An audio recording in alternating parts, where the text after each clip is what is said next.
Terça-feira da 13ª semana do Tempo Comum. A primeira leitura deste dia é Amós, capítulo 3, versículo 1 a 8, capítulo 4, versículo 11 a 12.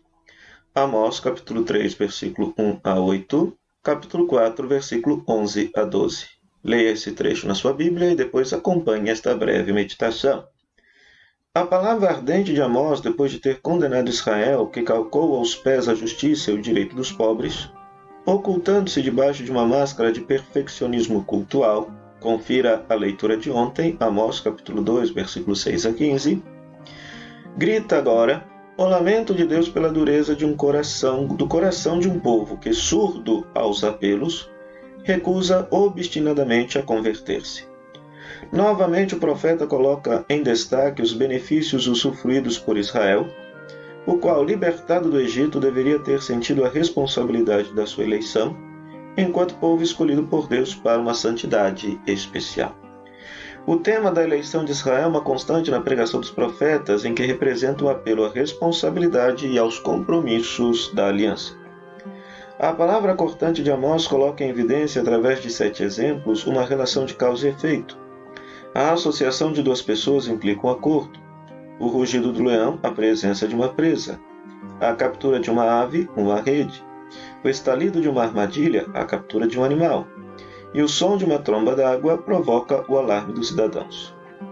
Se existe um efeito, temos uma causa. Portanto, se existe uma desventura, diz Amós, é porque na base está um desígnio divino que pode permanecer obscuro às massas, mas que os profetas sabem decifrar e proclamar. A palavra de Deus é comparada ao rugido do leão, é como alguma coisa que urge dentro e que sai com ímpeto imparável, provocando o inevitável efeito para o qual foi enviada. Ela prescuta o coração do homem e torna-se, ora patética, como um lamento. Não voltastes para mim, diz o Senhor, capítulo 4, verso 11. Ora inquietante como uma ameaça. Prepara-te, Israel, para enfrentares o teu Deus, capítulo 4, verso 12. O salmo deste dia é o Salmo 5, versos 5 a 8. Com uma linguagem privada de cambiantes, o salmista coloca em oposição no paralelismo antitético o cuidado pelo justo e o ódio do Senhor pelo malvado.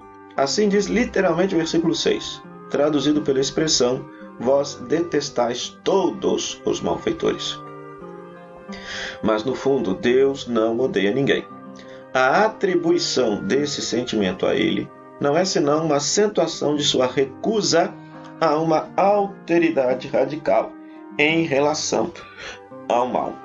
O evangelho deste dia é Mateus capítulo 8, versículo 23 a 27. Mateus capítulo 8, versículo 23 a 27. Leia na sua Bíblia e acompanhe esta breve meditação. O texto inicia com uma segunda série de milagres sobre a natureza, sobre os demônios e sobre o pecado. Você pode conferir Mateus capítulo 8, versículo 23 ao capítulo 9, verso 8. E essa série de milagres manifesta a vitória do reino sobre as forças do mal e afirmam a identidade divina de Jesus. Já que o mestre está a evangelizar a Galileia, o lago de Genezaré faz parte do cenário e é o ambiente de muitos dos seus discípulos. Mas esse tranquilo lago piscatório, ou seja, este lago de pesca, pode alterar-se devido a improvisas e furiosas tempestades, tornando-se assim símbolo das forças obscuras que agitam a vida e a história do mundo e de cada um de nós. O interesse desta narração está todo na identidade profunda de Jesus, como bem o explicita a pergunta final, ápice da narração. Quem é este homem que até o vento e o mar lhe obedecem? Versículo 27. Somente Deus, que está subentendido na mesma pergunta, pode dar ordens ao vento e ao mar.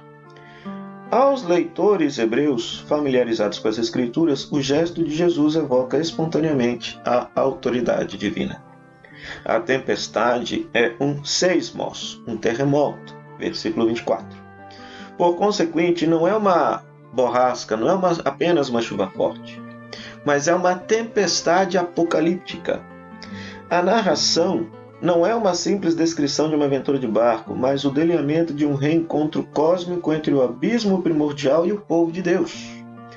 O barco batido pela tempestade permanece indeme, porque os discípulos têm consigo a presença do Senhor, Kyrios, e a ele dirigem sua oração. Versículo 25. O episódio torna-se por isso emblemático da situação da igreja do tempo de Mateus e de todos os tempos, sacudida, mas não abandonada. A censura aos homens de pouca fé, versículo 26, vale por isso para todos nós. Peçamos ao Senhor que em meio às tempestades de nossa vida, saibamos confiar em Cristo que haverá de acalmá-las, e peçamos também a graça de sermos profetas e sermos radicais na nossa fidelidade a Deus, praticando a nossa fé e ao mesmo tempo a justiça social. Oremos. Ó Deus, do vosso ser brota todo o futuro, fazei que os acontecimentos do mundo e a agitação inquieta dos homens obedeçam ao vosso desígnio, como o mar tempestuoso obedeceu ao comando de vosso Filho, para que no vosso Espírito senerem todos os corações e a Igreja goze sempre da vossa paz. Por Cristo nosso Senhor. Amém. O Senhor esteja convosco, Ele está no meio de nós, que a bênção de Deus Todo-Poderoso, Pai, Filho e Espírito Santo, desça sobre você e sobre sua família e permaneça para sempre. Amém.